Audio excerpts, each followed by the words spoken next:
Fala galera, tudo bem? Estamos aqui com mais um Talks. Nós vamos falar hoje muito de educação, literatura, nós vamos falar muito de informação social aqui para as pessoas. Vamos trocar uma ideia hoje aqui com o Fábio Martins, tudo bem com você? Tudo bem, tudo tranquilo. Tá animado? Super animado. Vamos bater um papo legal aqui. A gente está com essa fase, né, mostrando os escritores todos agora. Um trabalho muito legal que eu estou fazendo junto com o tio Flávio, tudo. Queria até agradecer ele agora. Eu queria falar um pouco com você sobre a sua história, né? Como é que foi o começo, a base, só para a gente trocar uma ideia, para te conhecer quem é o Fábio Martins. Bom, eu fui um pouco andarilho na vida, né? Eu sou de Santos, no litoral de São Paulo. Morei um tempo em Rio Claro, no interior de São Paulo. Depois fui para Brasília, para Fortaleza e vim parar aqui em BH 12 anos. 2013, 12 anos. E eu falo que eu achei meu lugar no mundo, né?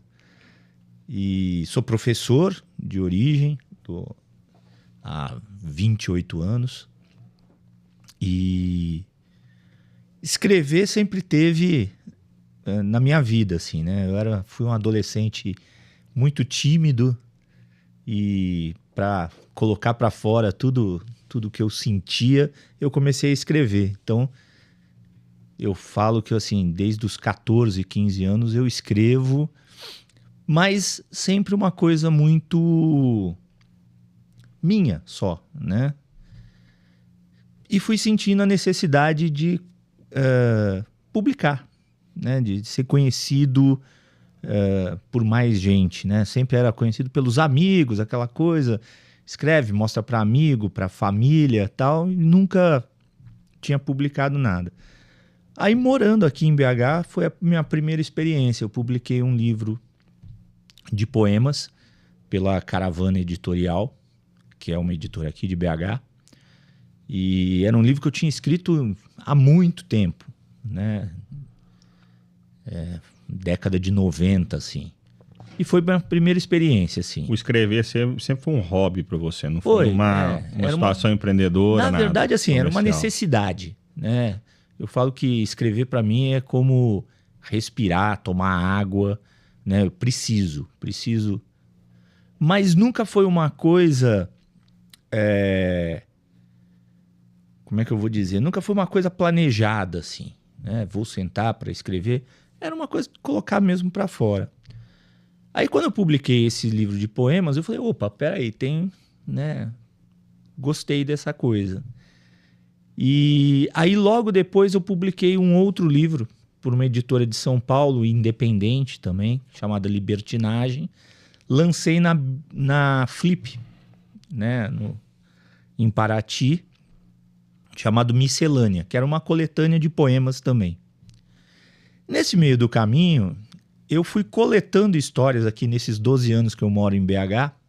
Eu fui coletando histórias que eu fui vivendo, né? Vendo, vivendo, ouvindo e fazendo pequenos contos, mini contos, né? De 6, 10 linhas. E a minha esposa chegou e falou assim, por que você não publica? Né? Eu falei, tá aí, vou lançar. E aí eu lancei a questão de 2 anos, 3 anos, chama Cantos e Contos de BH, que são histórias que eu vivi, ouvi aqui, e que tem como cenário Belo Horizonte. E aí eu comecei a fazer uma coisa mais... disciplinada, né? Escrever mais disciplinado, assim. E estava escrevendo uma sequência de vários contos. Que foi daí que surgiu o Teus Lábios Só Não Me Disseram Adeus, que é o meu primeiro romance. Eu ia escrever um conto e eu falei assim, não vai caber num conto. E falei assim, vou estender, vou me aventurar, né? Eu sempre fui do texto pequeno, né? Do texto mais curto. Eu falei, vou me aventurar a escrever um romance. E foi uma experiência muito legal, né? Então, essa trajetória até chegar aqui foi me dando também, eu estava falando isso outro dia, foi me dando recurso e me dando história mesmo de vida, né? Para poder escrever assim com mais cuidado, com mais disciplina, realmente tendo o objetivo de escrever, publicar, né? Embora tenha uma escritora que fala, a Noemi Jaffe, que é uma escritora maravilhosa, eu fiz um curso com ela, que ela fala que escritor não escreve para publicar, né? A gente escreve como uma brincadeira, como criança brinca, o escritor tem que escrever. Mas aí, quando você pensa num elo assim comercial, você não pensa que isso aí vai atingir um leitor, vai aguçar ou não vai interessar ou não?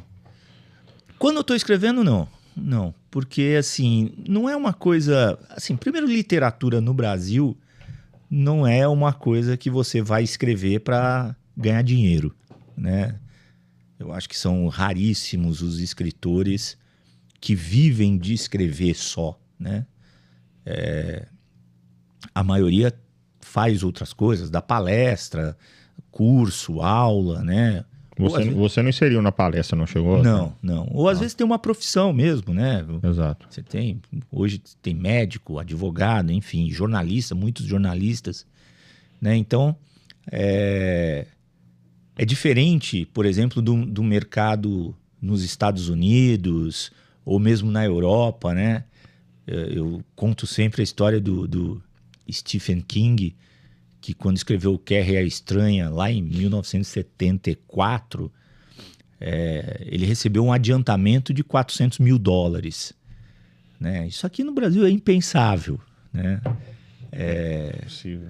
Não existe. Mas aí, quando você fala assim, a gente entende o seguinte, que lá então os leitores gostavam dele, então já tinha um incentivo para ele fazer um próximo livro. Sim, é um sistema, né, que funciona muito diferente do Brasil. Aqui são poucas, são só as editoras grandes, né, que têm esse sistema, e normalmente já com pessoas que já são conhecidas por algum motivo, né, ou são jornalistas, ou são pessoas que já estão aí, já aparecem, né? Deixa eu conversar com você, fazer uma pergunta para você, até interessante para as pessoas aqui. Como é que funciona, por exemplo, para você, na hora que você termina de escrever o livro, na hora que você terminou de escrever, qual que é o passo que a pessoa tem para ela chegar e falar assim, vou publicar ele? Como é que funciona o passo a passo? Você, assim, escreveu, né?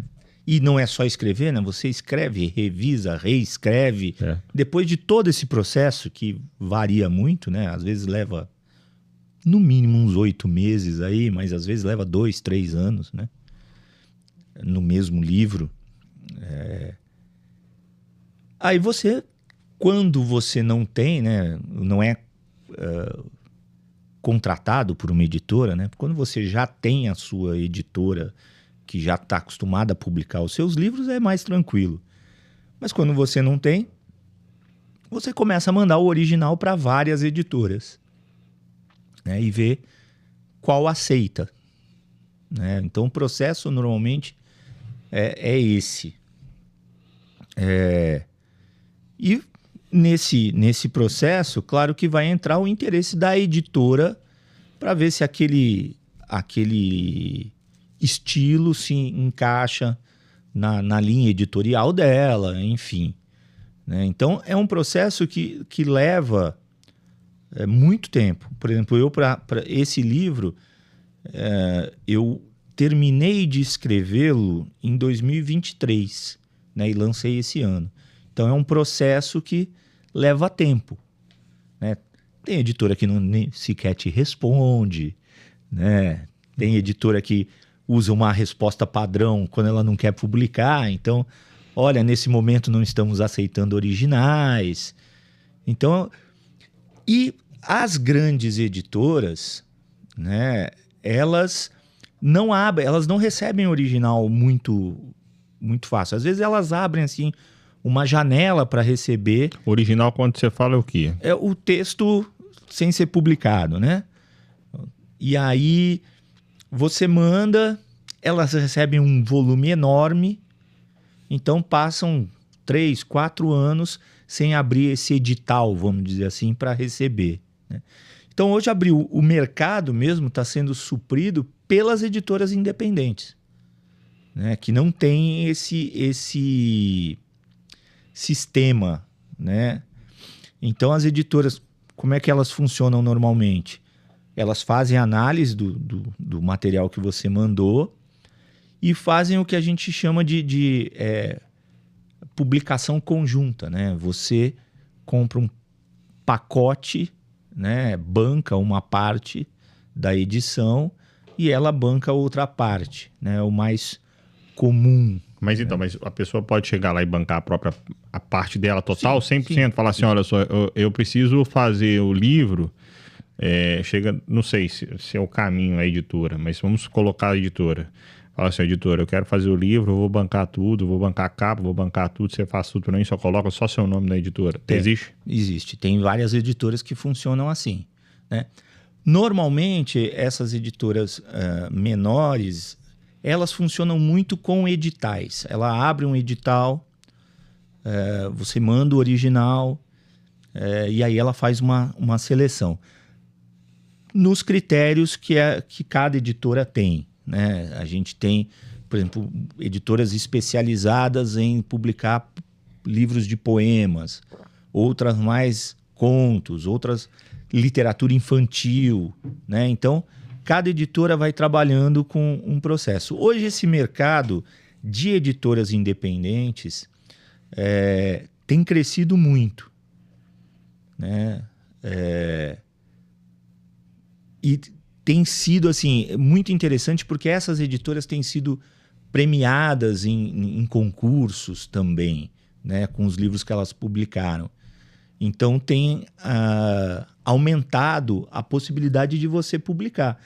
Antigamente era muito difícil, né? Você só tinha as editoras grandes, conhecidas, e tem uma história curiosa. Um jornalista, ele estava pesquisando, ele achou alguns originais do Machado de Assis, né? Escritos. E mandou para uma editora, não com o nome do Machado de Assis, ele mandou como se fosse ele que tivesse escrito. A editora sequer respondeu para ele, era uma editora grande e tal, né? E aí ele colocou isso. Bom, se o cara não analisou nem o Machado de Assis, imagina uma pessoa que não é conhecida. Então, as editoras independentes entraram nesse mercado, né? Porque, assim, tem muita gente boa escrevendo. Ela surfou na onda das outras que estavam negando. Que não estão dando conta, né? Porque legal. Que não tem interesse, né? E então tem muita gente boa publicando muita coisa boa. Agora, eu tive na Bienal do Rio de Janeiro, na Bienal do Livro, uma boa parte, uma grande parte das editoras ali da Bienal são editoras independentes, são editoras que não estão nessa estrutura das grandes editoras, né? E que estão publicando pessoas que não são tão conhecidas, ou às vezes que são conhecidas, mas preferem uma liberdade maior para publicar o seu livro e publicam por editoras menores, né? Então, hoje você tem um mercado muito, muito grande, né? E as feiras literárias, as bienais, enfim, uma série de eventos que acontecem estão dando essa abertura para essas editoras que até então eram editoras desconhecidas, né? Eram editoras ou muito caseiras, né? Aquela coisa feita dentro de casa mesmo. O cara pagava, o dono da editora pagava uma gráfica, fazia com uma qualidade inferior, tal. Hoje não, hoje elas estão numa estrutura muito legal, né? E com muita qualidade. Então, você tem um mercado aí que tá em expansão, né? Por incrível que pareça, num país em que a gente tem poucos leitores, né? A gente tem aí a maior parte da população é de não leitores, né? Mas o pessoal que consome literatura consome com muita avidez, assim. Então, Sim. né, você tem um mercado para suprir. Mas eu acho que, assim, o mercado ele tá em ascensão. Sim. Eu sinto isso hoje, porque a demanda hoje por conhecimento está sendo altíssima. Ainda mais que hoje meio que ligou, na minha opinião, o conhecimento relacionado a dinheiro, sabe? Ficou meio que chancelado isso. E eu sinto que está em ascensão demais a ideia da prática, né, de leitura. Tem ampliado, né? Eu acho, assim, tô falando que eu não tenho muita noção. Mas, assim, você falou até da educação. Você acha que o problema das pessoas não serem leituras está lá na base, na educação, ou não? É engraçado isso, porque a molecada, a criança, lê muito. Tem um mistério aí, que chega na adolescência. Hoje esse mistério não é tão mistério. Você tem uma questão do celular como concorrente, certo, né? Mas você, na adolescência, tem uma chave que muda, né? Eu vejo pelos alunos e tal, até o 6º ano, leem muito, muito. Depois isso vai diminuindo, né? Hoje, você tem uma questão do celular, que é uma concorrência, né? O menino ou a menina ficam lá o dia inteiro olhando o celular e não leem, né? É uma geração que tem uma preguiça enorme de ler. Sim, você põe 4 linhas, pô, mas é muito 4 linhas, né? Você lê, às vezes, um texto de 1,5 páginas. Não, mas o texto está muito grande, né? Então é uma geração que não tem tanta paciência para ler. Mas essa faixa etária aí, que eu diria dos 2, 3 anos até uns 10, 11, lê muito, muito, né? Então, claro que tem uma questão das escolas, né, investirem mais na formação de leitores. E é sempre um desafio, porque você concorre com um monte de coisa, né? Formar um leitor hoje num país como o nosso, você concorre com a internet, você concorre com TV, você concorre com um monte de coisa, né? Então, é um desafio. O grande desafio é manter esse leitor depois. Porque quem continua lendo muito. Mas esse leitor que se perde é o grande desafio. E, cara, eu dou aula há 28 anos. Sempre foi um mistério. E olha que lá atrás não tinha o celular como concorrente. Então, assim, por que em algum momento esse adolescente para de ler? Tem milhões de motivos. Não tem um motivo único. Acho que o que falta também é uma pesquisa séria, né? O porquê que o adolescente para de ler, né? O que faz ele parar de ler, né? Acho que isso é uma coisa interessante de ser pesquisada aí pelas universidades, enfim, o porquê que tem essa mudança, né? De novo, hoje até está mais claro por conta da questão do celular. Mas antes não tinha e também tinha essa mudança. Sim. Né? Sim. Pode ser que eles sejam concorrentes, sim. Eu concordo com você. Mas, por exemplo, conversando com você aqui sobre educação, eu vou tocar, como você foi professor, eu estou conversando isso com muitas pessoas, né? Já vem fazendo essa pergunta e eu vou fazer para você também. Hoje está existindo uma negativa para a pessoa não fazer faculdade. O que você acha disso? Eu acho que é um projeto de destruição da educação, né? Porque, assim, tem uma coisa que no mundo, e não é só aqui, de uma luta contra a universidade, como se a universidade fosse, sei lá, um problema, né? A universidade é um lugar deveria ser, pelo menos, essencialmente de pesquisa, né? As universidades são lugares de pesquisa nas mais diversas áreas. Mas as pessoas estão comprando um discurso que é um discurso absurdo, que é um discurso contra a educação, né? E essa... Tem uma geração mais nova aí comprando esse discurso, assim, profundamente. Ah, não vou fazer faculdade porque eu vou ser, sei lá, influenciador, né? Eu vou ser qualquer coisa, enfim. Como se fosse uma coisa... O que me preocupa, assim, é como se fosse o único caminho, né? Você não tem amplitude e opções. Então, ou eu vou ser isso ou eu não vou ser nada, né? Só a universidade resolve? A gente sabe que não, né? A gente sabe que você fazer uma universidade não é garantia de nada. Mas a universidade, essencialmente, ela fomenta pesquisa. Ela fomenta conhecimento, né?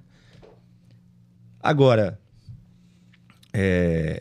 tem um discurso contra e que pegou. O que é mais doido, né, é que esse discurso pegou muito contra a universidade. Não precisa fazer. Claro que nem todo mundo vai fazer universidade. Não comporta, né? Nenhuma. Você não tem vaga nas universidades, tanto públicas quanto particulares, para todo mundo. Claro que vai ter gente que não vai fazer e vai ser muito feliz sem fazer, vai seguir o seu caminho, vai ter sucesso na sua área que escolher, né? Mas me preocupa quando isso se torna um discurso do não faça. Eu acho que tem que ser uma opção pessoal, né? Conheço muita gente que não fez universidade e está super bem na vida, feliz, fazendo o seu caminho, né? Como eu conheço muita gente que fez universidade e está super bem, feliz na vida, fazendo o seu caminho. Eu acho que isso tem que ser uma coisa individual, pessoal, né? Como boa parte das coisas na vida, né? É uma opção minha.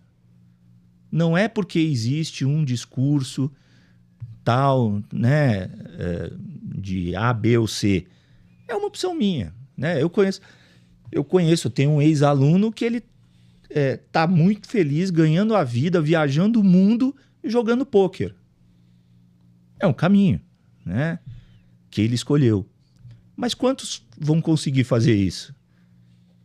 Então eu acho que a gente tem que colocar a coisa de maneira muito clara. O seu caminho é pessoal, é o seu caminho. Não é uma coisa...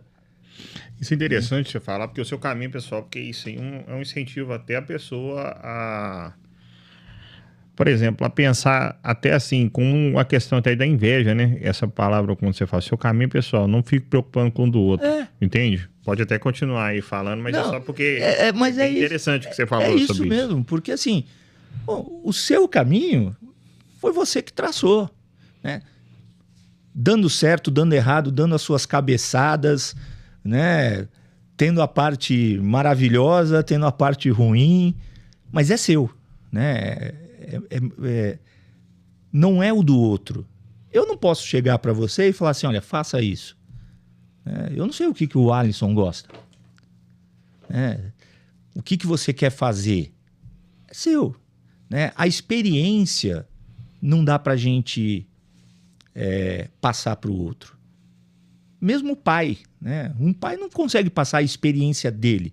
Ele pode aconselhar, pode falar um monte de coisa, mas a experiência é sua. Eu posso falar assim, olha, não faça isso.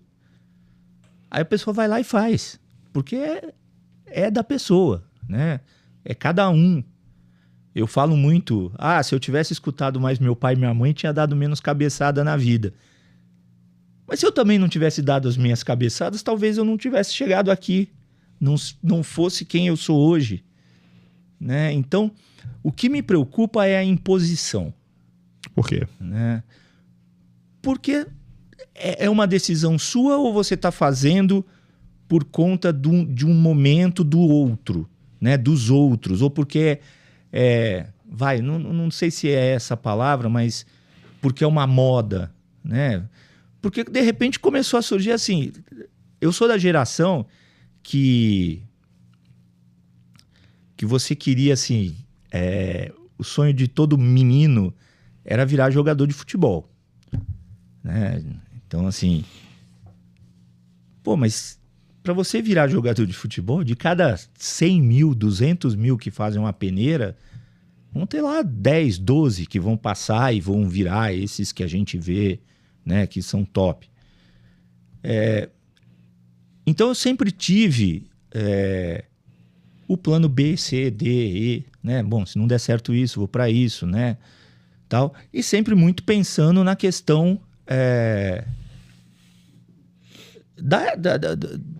da minha formação, né? O que me preocupa é quando você vai na toada de todo mundo, bom, e se não der certo?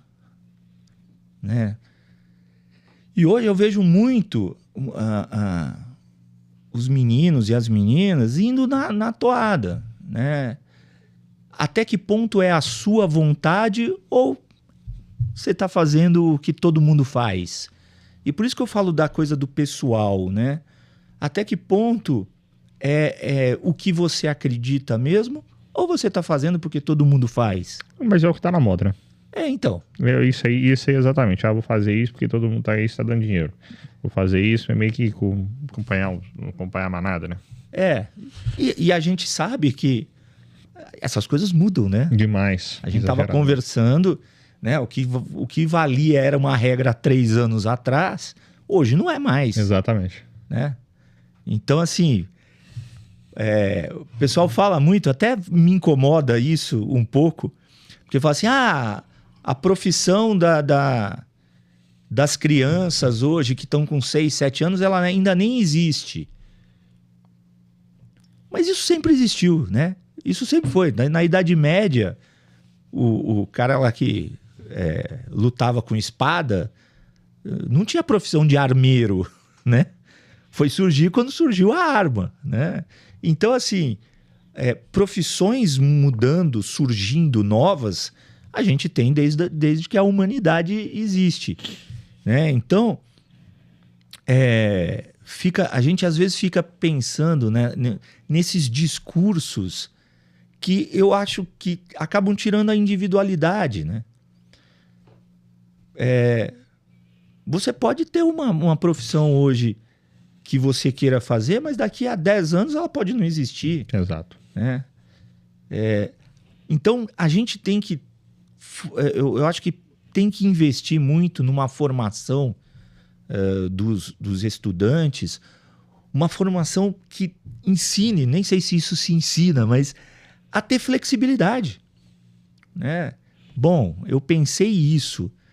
Se não der isso, para onde eu vou? Porque senão você fica numa situação de bom, não deu certo. E aí? Vou fazer o que da vida agora? Né?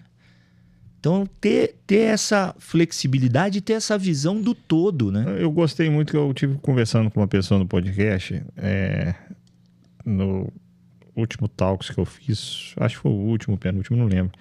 Ela falou uma coisa muito interessante sobre isso, que é a questão de você se redescobrir, sabe? Sim. Eu achei fantástico ela falar isso, porque as pessoas pegam aquela falha na vida e colocam como âncora. E eu achei interessante quando ela usou essa palavra, sabe? Eu tô me redescobrindo. Ela tinha uma carreira, aí ela se aposentou e aí ela falou assim, eu tô me redescobrindo agora. Eu achei essa palavra bem chave, né? Por exemplo, acho interessante quando ela fala isso, porque eu acho que aquela experiência que ela mostrou para mim, com uma palavra ela definiu. Entende? Tipo assim, eu não vou sentir depressão porque eu parei, eu não vou sentir depressão porque minha carreira parou ali. Eu tô me redescobrindo para me começar uma nova vida, ou uma nova carreira. E eu achei fantástico, porque as pessoas hoje, falei que errei. Põe uma âncora ali, aí cai em depressão, ansiedade, não sei o quê. Esse mundo de coisas que tem hoje que tá na moda, né? Como que você falou, que você contra a moda, que tá acontecendo hoje realmente. Então, assim, só para cortar você, eu achei muito interessante ela falar sobre a palavra redescobrir. Acho que é necessário hoje as pessoas pensarem sobre isso e mudarem esse mindset. Não, e aí você tocou num ponto que isso não tem idade. né? Você está falando de uma pessoa que se aposentou e redescobriu. A gente tem essa coisa de não posso mudar, né? Eu escolhi isso. Isso existia mais da minha geração, né? Eu tô com 54 anos.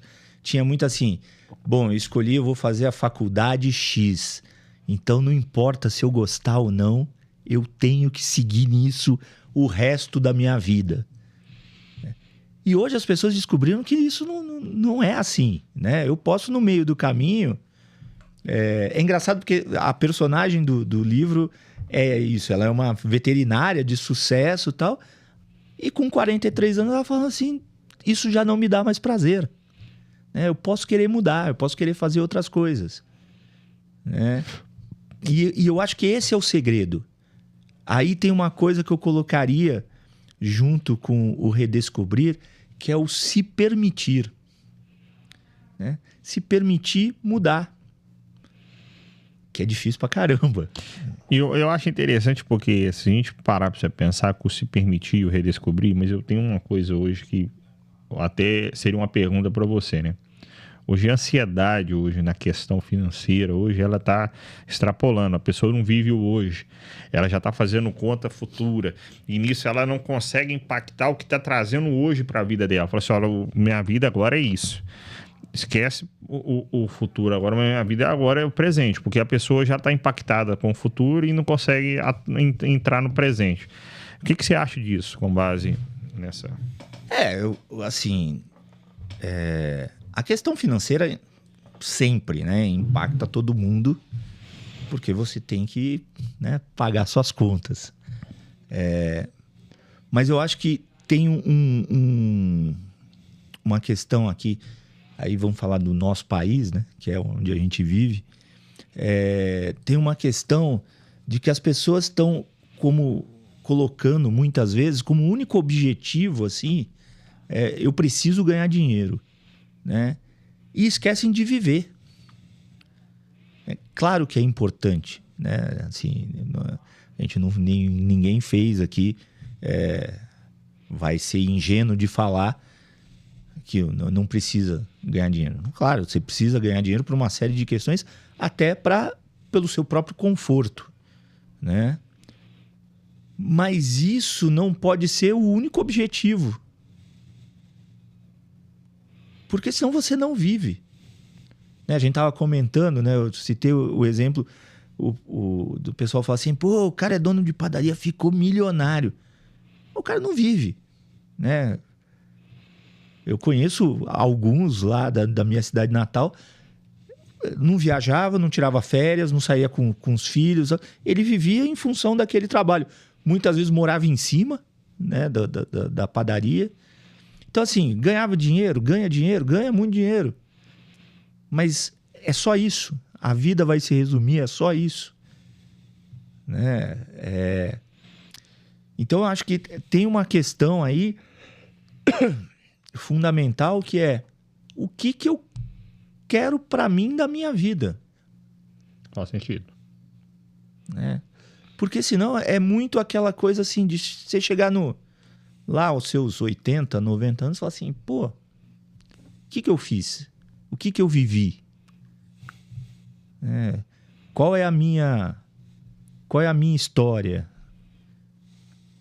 E a gente vê várias pessoas fantásticas, assim, que viveram bem e tem histórias para contar, né? E a gente fica ouvindo, assim. E eu acho que esse é o grande... É achar esse meio termo, né? Esse caminho do meio. Assim, eu tenho que fazer... Eu vou fazer isso porque eu quero ser uma pessoa que tenha condições, mas eu não vou abandonar o outro lado, né? Eu não vou me abandonar, né? Porque eu acho que tem muito disso, né? Às vezes as pessoas acabam se abandonando. Exato, concordo plenamente. E se abandonando para poder focar em alguma coisa ali, seja trabalho, e aí acaba fazendo essa atitude. E acaba não vivendo, né? Total, concordo com você totalmente. Você trabalhou na área de educação, Eu trabalho ainda, sou professor ainda. Você trabalha na área de educação. E como é que você enxerga hoje? Você está em qual área lá? Eu sou professor de português e de literatura. Mas na rede particular. Uhum. Né? E como é que você está enxergando, assim, no caso, o adolescente atual? Cara, eu não queria ser adolescente agora, não. Por quê? Porque eu acho assim... Eles estão muito perdidos. Por quê? Né? Porque por esse mundo de uma velocidade de mudança muito grande e que está difícil de acompanhar. Né? Eu fico vendo assim, a quantidade de adolescentes hoje com ansiedade, com depressão, com problemas emocionais é enorme. Traduz isso pra gente, fica mais fácil. Por exemplo, você fala em ansiedade, mas por quê? Exemplos mesmo, assim, não precisa pôr nomes, não. Mas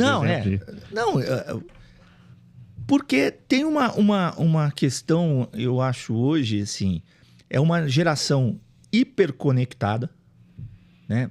É uma geração que tem uma facilidade hoje que nunca existiu de comunicação, de acesso a conhecimento, de acesso a tudo, né? Você tem na palma da sua mão o universo. Né? Hoje você pode visitar um museu de qualquer lugar do mundo sem sair de casa. Você pode conversar com qualquer pessoa em qualquer lugar do mundo sem sair de casa. Só que isso, né? Isso tem estudos, né? Tem até um livro muito legal, chama A Geração Ansiosa, de um psicólogo americano, Reid, se eu não me engano. Ele tem até podcast dele. Depois vocês veem no Dr. Huberman. Então, tem lá. E ele fala muito isso, né? A gente tem hoje uma geração, essa geração dos 13 aos 20 e poucos anos, hiperconectada o tempo todo e sofrendo de uma série de distúrbios. Exemplo, né? Sim, ansiedade e tal. Ansiedade, depressão. As meninas, por exemplo, né? Porque assim, rede social, né? É uma pressão enorme, né? De likes e... poxa, postei a foto, ninguém viu, ninguém gostou. Então, é uma geração que tá perdida nesse sentido, porque vive num mundo que é muito cruel. Esse mundo da internet, para eles, que eles estão o tempo todo, é muito cruel. Né? De crítica, né? De agressividade mesmo, né? Vou dar um exemplo assim bem simples. A menina foi lá no TikTok e postou uma dancinha que eles estão super acostumados a fazer, né? Legal, tá aí os comentários. Você tá gorda, você é isso, você é aquilo. Cara, ela postou uma dancinha que ela tava se divertindo, né? E isso é um mundo muito cruel, porque as pessoas te agridem à distância, né? Então você vê uma geração... E ao mesmo tempo é uma geração que não sabe o que está buscando. Né? Tá muito sem uma referência, né? Eu falo assim, a referência que eles buscam é quase um atirar para todo lado, né? Eles vão... é esse, é aquele, é aquele... E são referências que muitas vezes a gente não sabe bem qual é o objetivo, né? Mas, por exemplo, mas tem alunos seus que têm problema de ficar em casa e tudo, não se sentir... vamos falar depressivo, porque assim, nós estamos nessa geração, né? Mas tá acontecendo muito isso recorrentemente lá? Sim, eu acho que hoje todas as escolas estão lidando com isso, né?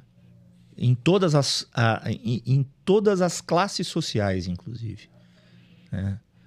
E isso é muito sério, porque é uma geração que Mas você tem alguma estratégia como professor? Você tem alguma estratégia? Conversar mais? Não, conversa, né? Você tem lá uma abertura para falar, né? Hoje tem um investimento nas escolas no que a gente chama de educação socioemocional, né?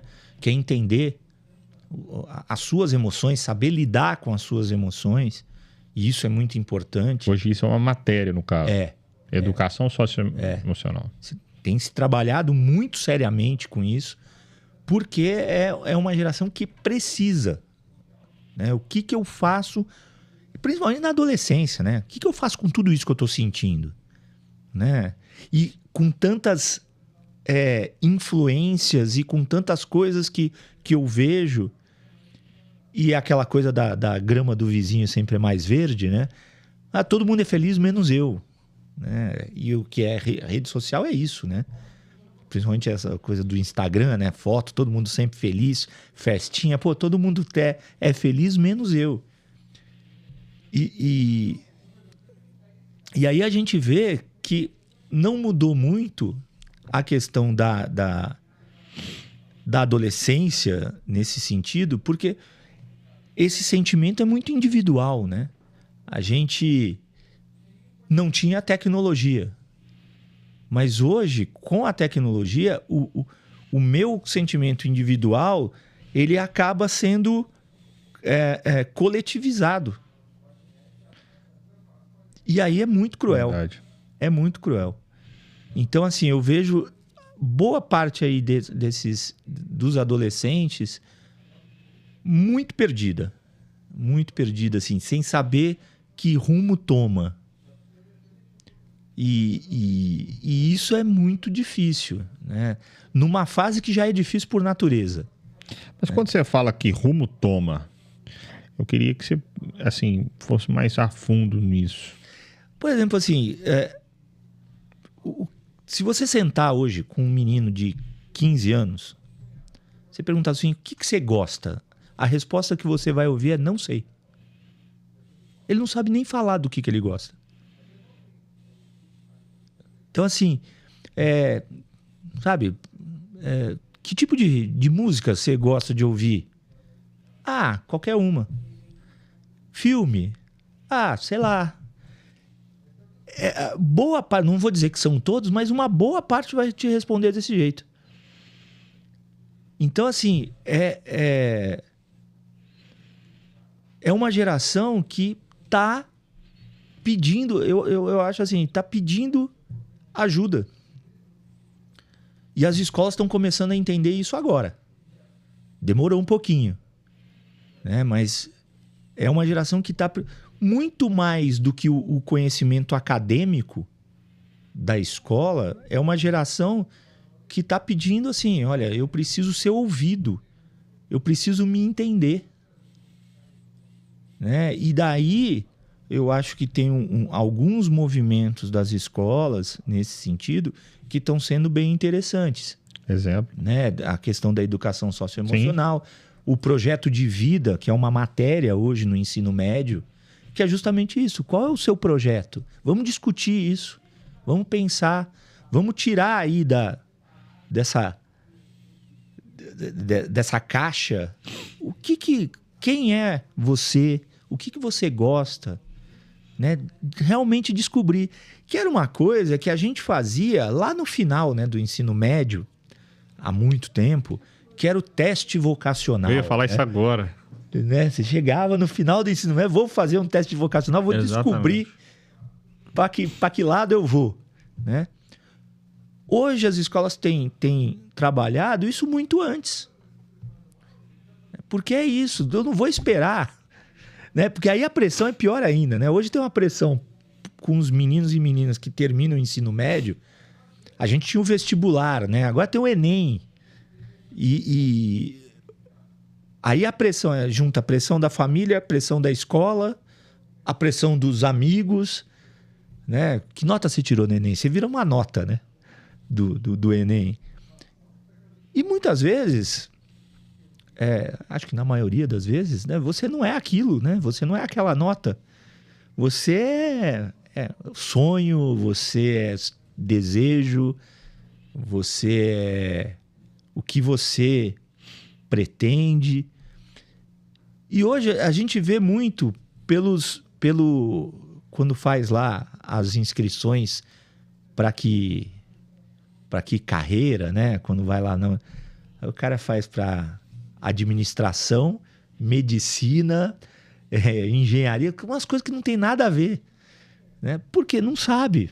Então tem que começar a trabalhar antes isso, né? E as escolas estão percebendo isso. Não é que você, aos 18 anos, precisa... Vou fazer isso, isso vai ser a minha vida. Claro que não é, né? Mas pelo menos você ter mais ou menos um norte aí.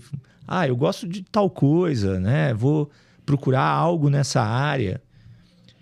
Até porque, né? Assim, hoje a amplitude de possibilidades de carreira, cara, é enorme, é gigantesca, né? Não saiu daquela coisa... ou você é engenheiro, ou médico, ou advogado, né? Hoje é uma amplitude enorme. Tem coisas assim para todos os gostos, né? Então, essa molecada precisa descobrir isso. A inteligência artificial, ela atrapalha para vocês e para os alunos ou não? Ou ela ajuda? Eu acho que assim, quando se entende que ela é uma ferramenta, ela ajuda, né? Por exemplo, para professor, isso tem sido um ganho de tempo. Por exemplo, quando você vai elaborar questão de prova, por exemplo, que você às vezes perdia um tempão pesquisando, tal, a inteligência artificial te dá aquilo lá muito rápido. Você só precisa fazer os ajustes, né? E saber dar os comandos certos, né? Que esse é o grande desafio, eu acho. Que os meninos estão aprendendo.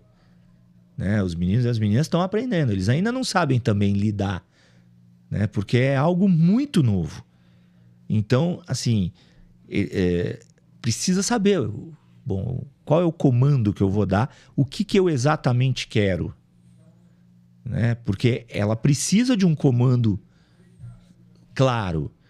E eles precisam também entender, e estão aprendendo isso... A gente está aprendendo na marra, né? Usando. Que é uma coisa que eu acho interessante, só fazer um parênteses aqui, que eu acho muito interessante dessa geração, que é um ganho, né? É uma geração que aprende fazendo, né? A gente tinha que ler manual, né? Tinha aquela coisa do...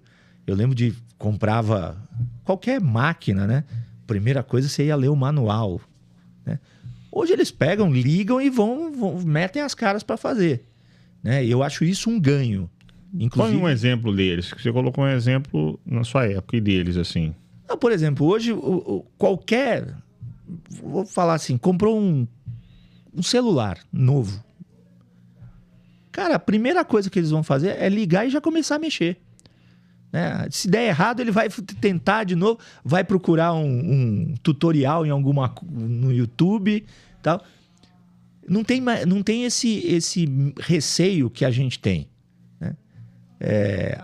A gente ainda fica manual disso, manual daquilo, né? Tem gente que tem caixa só com manual, né? Porque guarda o manual e tal. Tem o aparelho, às vezes, há 10 anos, mas tá lá o manual, que se der algum problema, eu vou olhar o manual. Então, essa geração, ela é muito mais prática. E aí... ela está aprendendo a mexer com essa coisa da inteligência artificial. Só que está aprendendo muito mais rápido, né? Eles estão aprendendo muito rápido. E vão saber usar muito bem. Eu acho que é uma geração que vai lidar muito bem com a inteligência artificial. Ao contrário da gente, né? Que muitas vezes fica brigando com ela, fica brigando contra. Não. Ela não é um demônio, né? Ela é uma ferramenta que vai facilitar em muitas situações. Né? Muitas situações. Então, e como toda ferramenta, a gente tem que aprender a usar. E aí vai ser um ganho. A hora que as escolas descobrirem que isso vai ajudar numa série de situações de aprendizagem, né? Poxa, a pessoa vai poder... Não é simples você entender qual comando que você tem que dar para achar aquilo que você está procurando. Pô, um aluno que consegue fazer isso, ele está usando cognitivamente uma capacidade muito grande. Porque ele vai... até um termo que a educação gosta muito agora, né, que é curadoria. Ele vai ser um curador daquela informação. Isso aqui me serve, isso aqui não me serve. Né? Muito diferente do que se fazia há bem pouco tempo da questão do Ctrl-C, Ctrl-V. Né? O cara copiava, colava, nem lia o que ele tinha feito. Agora não, você tem que selecionar. Bom, o que eu pesquisei, isso aqui vai servir para o que está sendo pedido? Né? Então eu acho que como ferramenta é extremamente interessante. E acho que a escola, quando eu falo escola, a educação, né? Precisa entender isso e o professor precisa aprender a lidar e a usar. Porque vai ser extremamente favorável num curto espaço de tempo. A gente tem que pensar que hoje a gente está num modo acelerado, né? Uma coisa... O que era há 6 meses já não é mais agora, né? Então a gente tem que aprender a lidar com isso. Porque é interessante a gente conversar sobre isso, porque eu como adolescente, né, eu passei eu passei a fase assim da Barça. Sim. Entendeu? Que eu tinha que ir lá no vizinho, olhar a Barça dele e às vezes eu ia para a escola, passava vergonha porque eu não achei a pesquisa que ela pedia. E depois eu entrei já na fase da internet, né? Que já era uma coisa muito rápida, não peguei inteligência artificial, né? Já é mais recente. E hoje, você falando isso, né? Hoje ficou mais fácil e até ficou... Você pode até fazer essa curadoria, né? Você falar assim, interessante, não é? Hoje já é mais certificação mesmo, validar mesmo se isso é bom ou não. Sim. Antigamente a gente tinha que fazer meio que buscas, pesquisas. Por exemplo, você tinha que fazer numa faculdade de administração, tinha que fazer um plano de negócio. Hoje, às vezes, o chat GPT ou a inteligência artificial que for, ela já dá tudo para você lá, ó, faça isso, isso e isso, o local que tem que ir, tal, operacional, onde que vai, os preços e tal, já deixa tudo pronto. Antigamente não, antigamente você pegar um plano de negócio, você tinha que fazer ali, operacional, aí você tinha que ligar para as lojas, fazer uma pesquisa, jogar lá no Excel, então você tinha todo um trabalho, né, para você fazer. Hoje você ganha um tempo enorme. Exatamente, um tempo enorme. Ainda mais para o seu trabalho, né, no caso. Mas agora a gente está chegando num ponto, né, que a gente está conversando aqui. A gente fala muito da parte sua como escritor, falando da parte educacional, né, que é da sua área, hoje os problemas, né, que tem os adolescentes e hoje as soluções que eles têm para trazer também como novos iniciantes do mercado. Agora a gente vai falar sobre o seu livro mesmo, né? A gente vai mostrar. Maravilha. O livro Os Teus Lábios Só Não Me Disseram Adeus, tá aqui, gente. Tá? Vai estar lá junto com a gente lá na nossa plataforma lá. Chama lá nós depois, tá? Você já comentou sobre o livro, mas eu queria que você falasse assim, como que foi a experiência, né, de fazer ele. Foi como eu falei, né? Ele surgiu, a ideia inicial era um conto, que era uma mulher vai lidar com a morte do pai, né? O pai morre, tem uma parada cardíaca, morre de repente. Ela tinha um encontro marcado, aquele almoço de família, né? Ela ia almoçar na casa dos pais e ele tinha falado para ela, olha, eu tenho um presente para você. No dia que ela acorda para ir, a mãe liga, o pai morreu. E a minha ideia era essa, inicialmente. E ela lidar com o luto dela, o luto da mãe, enquanto descobre esse presente que o pai deixou. Quando eu sentei para escrever, eu falei, cara, num conto isso não vai caber. São muitas coisas. E aí eu comecei a construir esse universo da Rafaela, né? Uma mulher de 43 anos, veterinária, super bem sucedida, tem uma clínica, mas que ao mesmo tempo que ela vai lidar com a morte do pai, ela também vai lidar com uma vontade de mudança profissional, né? Que ela quer novos desafios. Então, a ideia inicial foi essa. E aí eu dividi o livro em 3 partes. A primeira parte é o luto, é a morte, depois é o luto e depois o reencontro, que é quando ela vai descobrir esse presente do pai. Porque assim, o que eu coloquei no livro, que assim, no primeiro momento, quando alguém querido morre, você não está de luto ainda. Você está lidando com a morte. Você está lidando muitas vezes com a questão prática, né? Aquela coisa de liberar corpo, enterro, velório, enfim, toda essa questão. O luto vem depois, né? Então, ela vai passar por isso. E, ao mesmo tempo, vai lidar com isso com a mãe, porque a mãe também está passando pelo luto. Então, a relação o encontro desses lutos é um mote do livro assim, muito importante. E também lidar com a espera, porque a mãe não quer que ela pegue esse presente, porque o presente está no escritório do pai, em casa, e a mãe não quer que mexa no escritório, porque é um jeito também da mãe lidar com esse luto e de manter mais ou menos o pai ali, né?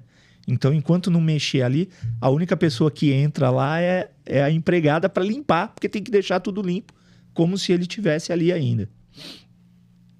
Então, os diálogos entre essa mãe e a Rafaela vão construindo essa visão do que é a morte, do que é o luto para cada uma, né? E de como as pessoas lidam com isso. Ao mesmo tempo, eu introduzi no livro as lembranças dela. Então, na primeira parte, que é a morte, é uma Rafaela criança. Então, ela vai ter as lembranças com esse pai de quando ela era criança.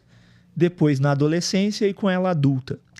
E esse pai, que é um advogado famoso em Belo Horizonte, o livro se passa em Belo Horizonte, um advogado famoso, super conceituado, quase um herói assim para todo mundo.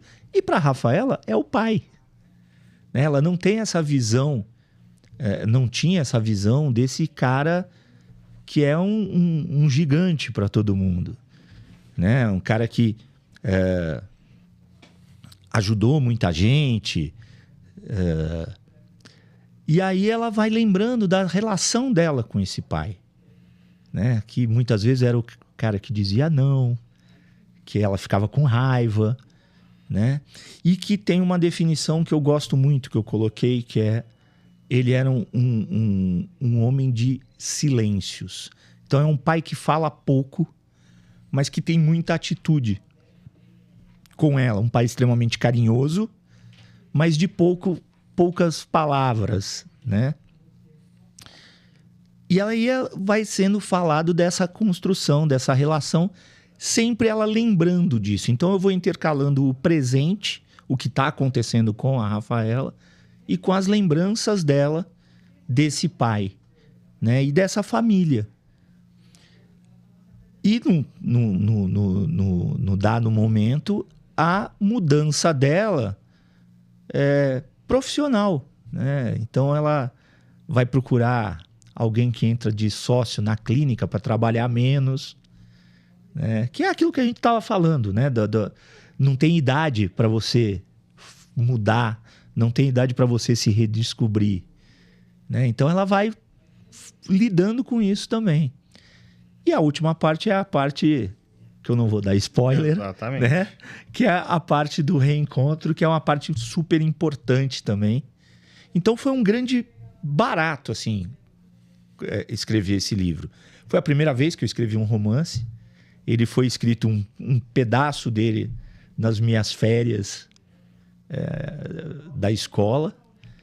E o resto sempre à noite, né? Eu passei 8 meses lá todas as noites religiosamente escrevendo.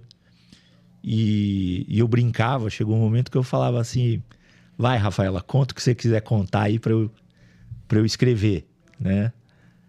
Que era meio isso, assim. Eu sentava muitas vezes sem saber, assim, o que a Rafaela ia me contar.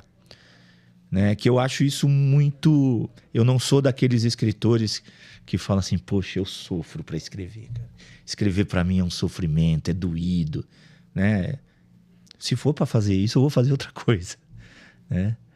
Escrever é divertido, né? Porque você vai descobrindo o que esses personagens vão te contando, né? Então, é um livro que eu lancei recente, né? Foi finalzinho de março.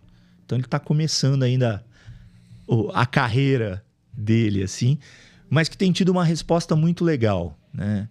Uma das coisas que eu tive muito cuidado foi dar para os originais, assim, foi dar para mulheres lerem. Eu queria ver se essa mulher que eu criei, ela era crível, né? Ela podia ser, né? E eu fiquei muito feliz, porque todo mundo falou assim: olha, ela é uma mulher que existe. Ela pode existir, ela pode ser uma vizinha, uma amiga. Bem legal. Então é isso. Ele é uma editora de Curitiba, né? A editora Apris. É uma editora muito legal, que deu um apoio super legal, assim. Tem dado um apoio legal. E ele tá aí... o retorno que eu tenho recebido das pessoas, né? Tem sido muito positivo. Então eu tô muito feliz. Bacana, legal. Gostei, viu? Então vamos lá. Não deixa de comprar, tá, gente? Segue lá, tá aqui. Deixa de comprar lá, vai estar lá para vocês. E para fechar, geralmente a gente faz um fechamento aqui, só que, assim, você como educador, você tem muito mais, assim, abordagens humanas para falar das pessoas, né? Você quer dar um conselho humano para as pessoas aí? O que você indica? O que você aconselha como um bom educador? Olha... Tem muita coisa, né? Mas vou focar numa questão que eu acho fundamental, assim. Eu acho que hoje a gente vive um mundo muito agressivo, né? Que as pessoas já não respeitam mais. Você não pode ter uma opinião contrária, né? A gente não pode sentar para conversar e discordar de algum assunto. E tudo bem, a gente continua amigo, né? A gente só tem visões diferentes sobre o mesmo assunto. Então, que as pessoas sejam mais acolhedoras umas com as outras, né? A gente pode divergir sem se agredir, né? A gente pode ter visões completamente diferentes e ser amigo, né? Como sempre foi, né? As pessoas sempre divergiram, as pessoas sempre tiveram opiniões diferentes e ninguém se matava por causa disso, né? Eu acho que a gente precisa voltar a esse momento, né? A gente pode divergir, eu acho que essa frase né? A gente pode divergir sem agredir. Legal. Foi muito legal conversar com você, tá? Fiquei muito satisfeito. Eu gostei. Você é uma pessoa do bem demais. Eu gostei muito. Parabéns pelo seu trabalho. Que você continua influenciando muitos adolescentes aí, tá? Porque a nova safra tá aí. Pelo menos evitar um pouco a sofrência no futuro, né? Não é? Que não vai ter como deixar de acontecer. Não tem como. Mas pelo menos aí ajudar a ajudar o que você já tá fazendo, já tá ajudando muito o mundo já. Que você continue prosperando, viu? Valeu, obrigado. Muito obrigado. Você quer falar seu Instagram, alguma coisa? Eu tenho um Instagram, né? @poeta Fábio Martins. E lá eu publico alguns textos, né? Faço a divulgação do meu trabalho, ele é feito para isso. Né? Então vai ser um prazer se alguém quiser seguir. Você tá doido. Vai ser um prazer. Então, fica assim. Gente, não deixe de seguir, não. Nem falei. O papo foi tão bom que eu nem falei pro pessoal seguir. Deixe de seguir, não, viu, gente? Segue lá, curte. Vamos tentar mandar pro pessoal aí, compartilha para prosperar mais ainda, pra gente ter muita informação ainda aí, que é o mais importante sempre aqui, tá? Muito obrigado, um abraço e segue a gente lá. Um abração. Valeu, gente.